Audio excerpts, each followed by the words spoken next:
अरे आ गया। मेरे 1000 साल की उम्र है। नहीं 1000 साल की नहीं, सिर्फ 5 मिनट की। 5 मिनट की? उसमें भी कंजूसी। अबे खामोश, चल 5 बोरियां बिस्तर अपना निकल यहाँ से। क्यों? चल। अरे मगर अरे मेरी बात तो सुनिए। अरे कोई बात नहीं सुनने की, निकल जा यहाँ से वरना कसम तो जोड़ी की तुझे धक्के मार मार कर कुएं में फेंक दूंगा। अरे नहीं, क्या कर रहे हैं आप? मुझे कुएं में फेंक रहे हैं। पागल हो गए क्या? हाँ। अरे अरे अरे बात तो क्या है वैसा? अरे सुनिए तो। कुएं में फेंक कर अरे हटो जी, बड़े आए कुएं में उठा के फेंकने वाले। पानी भरा लोटा तो उठाया नहीं जाता, मुझे क्या खाक उठा के कुएं में फेंकेंगे? हाँ वैसे अगर आप मुझसे इतनी ज्यादा बोर हो चुके हैं तो मैं भी मर्द का बच्चा हूँ, अभी जाके कुएं में कूद के जान दे देता हूँ। छोड़ दो मेरा हाथ। अबे तुझे पकड़ा किसने है? देखो मैं जा रहा हूँ। अरे जाओ ना। मैं चला जाऊंगा। तो जाते क्यों नहीं? तुम्हें मरता मुझे पकड़ के तो देखो। अच्छा इतना कंजूस आदमी, तो मैं जा रहा हूँ। नहीं लेकिन मेरे जाने के बाद तुम्हें पता चलेगा कि मुझको गंवाकर आपने 1000 रुपए महीने का नुकसान कर लिया। 1000 रुपए का क्या मतलब? छोड़ो, मेरे पास टाइम नहीं है। मुझे यमराज बड़े प्यार से बुला रहे हैं, कहते हैं ऐसे ससुर का साथ छोड़ और अंदर आ जा। आ रहा हूँ। बात तो सुन, वो 1000 रुपए की क्या बात है? तुम छोड़ो। हाँ ये लो। मुझे अनिल भैया ने ऑफिस में बुलाया था। मैं गया तो मुझे नौकरी दिलाई। मुझे 1000 रुपए महीने का मिलने वाला था, मगर अफसोस मेरी बीवी की तरह मेरी नौकरी भी कुंवारी रह गई।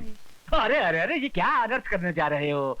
आत्महत्या करना पाप होता है। हाँ मगर वो पाप मैं आपके कहने पे करने जा रहा हूँ। मैं जो करूंगा पाप उसके जिम्मेदार होंगे आप। अरे वो तो मैं ऐसे गुस्से में कह गया था। आओ मेरे कमाऊ दामाद, 1000 रुपए देने वाले पेड़ को कोई ऐसे थोड़ी काटता है। आजा आजा मेरे दामाद, मेरे गले लग जा। पैसे में कितना दम होता है। नहीं, मरते हुए आदमी को 1000 रुपए में जिंदगी मिल जाती है, ये याद रखना, ये बात भूलना नहीं।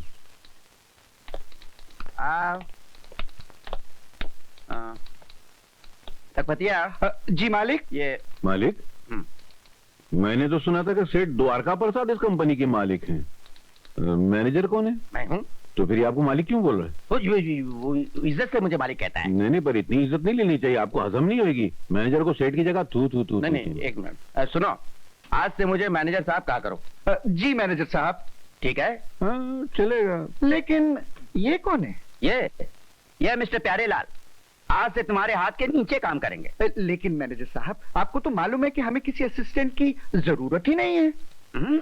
जरूरत हो या ना हो, इन्हें रखना पड़ेगा। ये अनिल बाबू के बहनोई हैं। अच्छा अच्छा अच्छा, तो ये बात है। तो समझ लीजिए रख लिया। हाँ ठीक है, रख लिया। आज पे डे है, 10 बज गए हैं, अभी तक तनख्वाह बाकी नहीं। जा तैयारी कर। जी जी जी।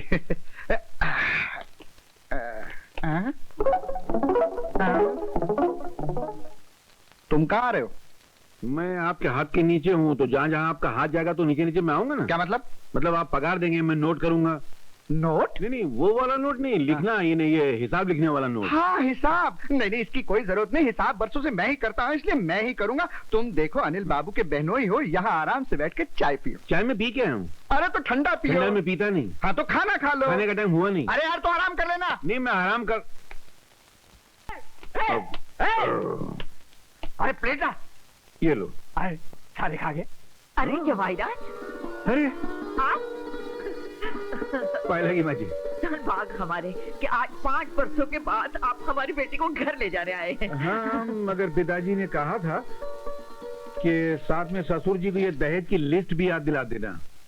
क्या? अरे वो लालची बुड्ढा अभी तक दहेज को नहीं भूला? मैं पूछता हूँ, मरकर क्या वो दहेज को अपने साथ ले जाएगा? अब मैं क्या करूँ माँ जी, मैं तो इन बुढ़ों को समझाता हूँ। क्या है बुढ़ो, दौलत की लालच छोड़ दो, मर के साथ नहीं ले जा सकते, मगर ये बुढ़े मानते ही नहीं। तो अपने बुढ़े से जाकर कह दे क्या अब उसे इस घर से एक ढेला भी दहेज नहीं मिलने वाला है। हाँ। अरे जिसने अपनी बेटी दे दी उसने सब कुछ दे दिया। और वैसे भी आजकल दहेज लेना और दहेज देना कानूनी जुर्म हो गया है, और एक सच्चा हिंदुस्तानी जान दे सकता है लेकिन दहेज नहीं दे सकता। तो चलो जान दे दो। चुप। आपने खाना पीना क्यों? कैसी बातें कर रहे हैं आप? इतने वर्षों बाद जवाहिरात घर आए हैं, जरा उन्हें आराम करने दीजिए, जलपान करने दीजिए। आते ही दहेज की महाभारत शुरू कर दीजिए। ये तेरी बेटी को ले जाने के लिए थोड़े है, ये तो अपने बुढ़े बाप के लिए दहेज मांगे आया है। लेकिन मैं भी दहेज नहीं दूंगा, नहीं दूंगा, नहीं दूंगा। हाँ। अबे ओ उल्लू की औलाद, मैं तुमसे बात कर रहा हूँ। मैं सुन रहा हूँ, आप बोलते हैं कि मैं दहेज नहीं दूंगा, नहीं दूंगा, नहीं दूंगा। हाँ। उधर मेरा बाप बोलता है कि मैं बिना दहेज के बहू को घर में घुसने नहीं दूंगा, नहीं दूंगा, नहीं दूंगा। दोनों तरफ नहीं दूंगा, नहीं दूंगा, नहीं दूंगा का बैंड बज रहा है। तो मैंने भी फैसला कर लिया है कि जब तक आप लोगों का फैसला नहीं हो जाता मैं भी आपके घर से नहीं हटूंगा, नहीं हटूंगा, नहीं हटूंगा। अरे हाँ अनिल, वो अपनी छोटी छोटी गुड़िया, तुम्हारी बहन सुमन, वो कहाँ है? मैं भी कितना गधा हूँ, इतनी सी बता रहा हूँ, अभी इतनी बड़ी हो गई होगी, शादी हो गई होगी, ससुराल चली होगी, है ना? हाँ वो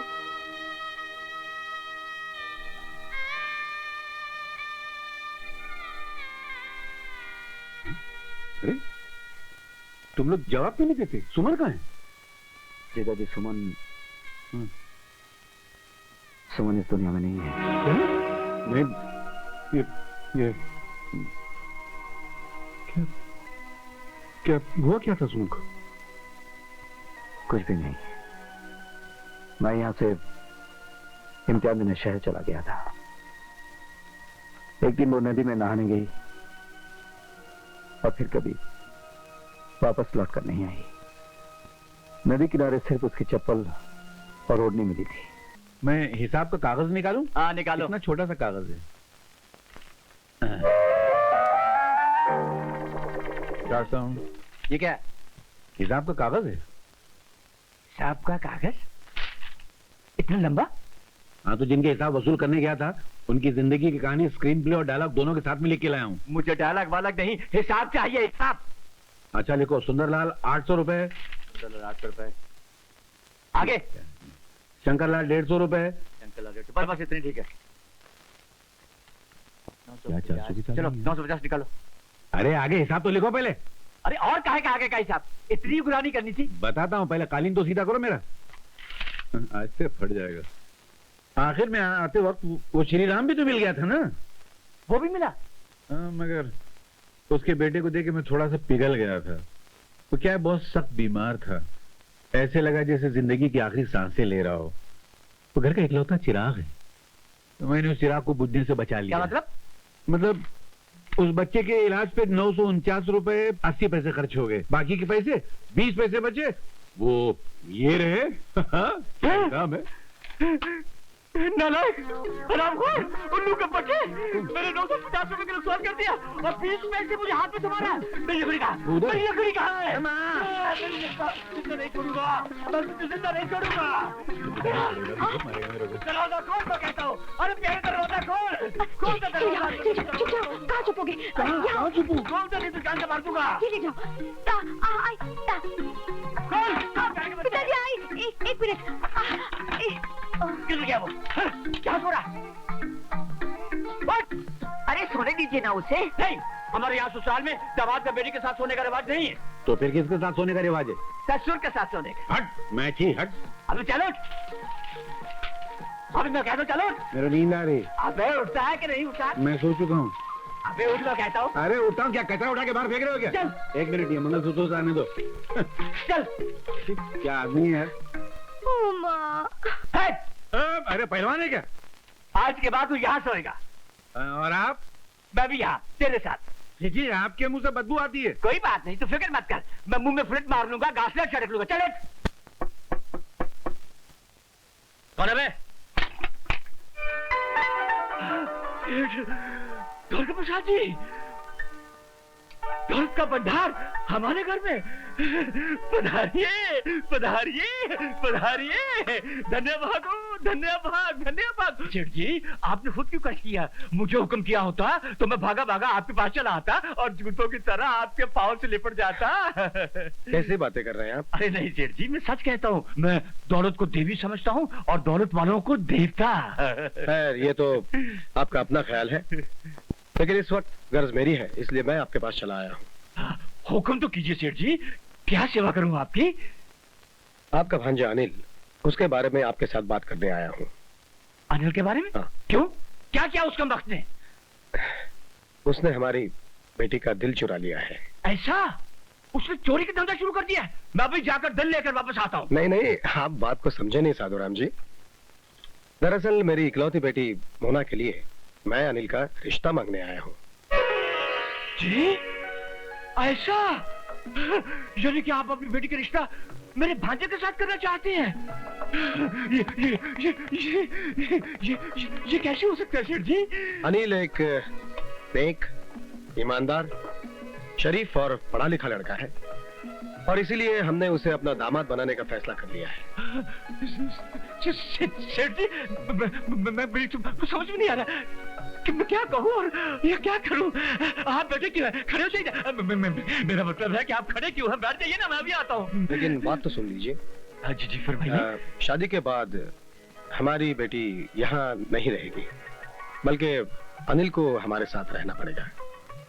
मतलब कि अनिल को आप अपना घर जमाई बनाना चाहते हैं? बस यूं ही समझ लीजिए। सेठ जी, एक बात कहूँ, बुरा तो नहीं मानिएगा? नहीं नहीं, कहिए। इस फैसले के लिए मुझे अपनी घरवाली से जरा राय लेनी पड़ेगी। नहीं नहीं, जरूर लीजिए। हाँ बैठिए ना। आजी सुनती हो? सुनती हो? आजी सुनती हो? यहाँ तो कोई नहीं। चलो अच्छा हुआ, खुद ही नाटक करके सारा पैसा सेठ से वसूल कर लेता हूँ। अरे सुनती हो? इस शहर के सबसे बड़े रईस सेठ द्वारका प्रसाद जी अपने बेटे अनिल का रिश्ता मांगने आए हैं। हाँ, उसे अपना घर जमाई बनाना चाहते हैं। अरे तुम्हारी अक्ल पर पत्थर पड़ गया क्या? हमने अनिल को अपना भांजा नहीं, अपना पेट समझकर पढ़ा लिखा कर पाल पोस कर बड़ा किया है, और जब 2 पैसा कमाने की बारी आई है तो किसी अमीर के घर उसको घर जमाई बना रहे हो। अरे भगवान, तुम समझती क्यों नहीं हो? वहाँ अपना बेटा सुखी रहेगा। अजी वो वहाँ सुखी रहेगा तो हम क्या दुखी रहेंगे? सारी जिंदगी मेहनत हमने की और वो फायदा कोई और उठाएगा। एड़ियां रगड़ रगड़ के बुढ़ापे में मरेंगे और वो किसी और का सहारा बनेगा। जाओ जाओ कर इनकार कर दो। अरे इनकार करना उनका अपमान करने के बराबर होगा। अरे तो क्या उनके अपमान के लिए मैं अपनी जिंदगी तमाम कर दूं? मैं अपने कलेजे के टुकड़े को ऐसे नहीं छोड़ूंगी, अपने बच्चे को नहीं जाने दूंगी, अठन्नी तक वसूल कर डालूंगी। तुम हद से ज्यादा आगे बढ़ रहे हो। अरे क्या कर, तुम मार डालोगे क्या? अरे तुम हद से ज्यादा आगे बढ़ती जा रही हो। अरे क्या बात करते हो? माफ करना, आज जिंदगी में पहली बार तो मौका मिला है और तुम कहते हो हद से ज्यादा बढ़ती जा रही हूँ। मेरा घर भर जाने दो, मेरी पुट्ठी गर्म हो जाने दो, उसके बाद मेरे बच्चे को जाना है तो चले जाने दो। और पैसे किधर? और पैसे किधर? नहीं, बाद में लूंगा। जाओ, जाकर हाँ कर दो, मैं राजी हूँ। जाओ जाओ। सेठ जी, मैंने अपनी घरवाली को राजी कर लिया है। बहुत अच्छे। बस अब यूँ समझिए कि रिश्ता तय हुआ ही हुआ। साधुराम जी, मैंने आप लोगों की सारी बातें सुन ली है। ये 1 लाख रुपए का चेक है।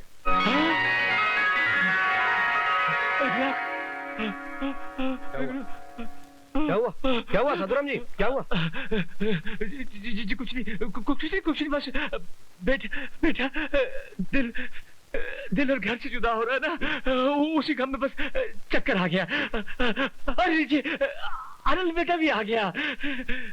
नमस्ते। अरे नमस्ते से काम नहीं चलेगा बेटा। सेठ जी के पांव छूकर इनका आशीर्वाद लो। ये अपनी बेटी का रिश्ता तुम्हारे लिए लेकर आए हैं और हमने उसे मंजूर कर लिया है। चलो पांव छुओ। नहीं बेटे, जीते रहो, जीते रहो। साधुराम जी, मैं चलता हूँ। नमस्ते। हाँ बेटा, सेठ जी को बाहर छोड़ कर आओ। बेटे बैठो तुम, मैं चला जाऊंगा। ये सेठ द्वारका प्रसाद जी यहाँ क्यों आए थे? मैं बताता हूँ ना, वो अपनी बेटी मोना के लिए दामाद खरीदने आए थे क्या? और इनको खरीद के चले गए। हाँ, ससुर जी ने 1 लाख रुपए में तुम्हें भेज दिया है। तुम उनके घर में घर जमाई बन के रहोगे मेरी तरह। मुबारक हो। घर जमाई? जय हो लक्ष्मी देवी, जय हो, जय हो। मैं टेक बाबू से बोल रहा हूँ, घर के करीब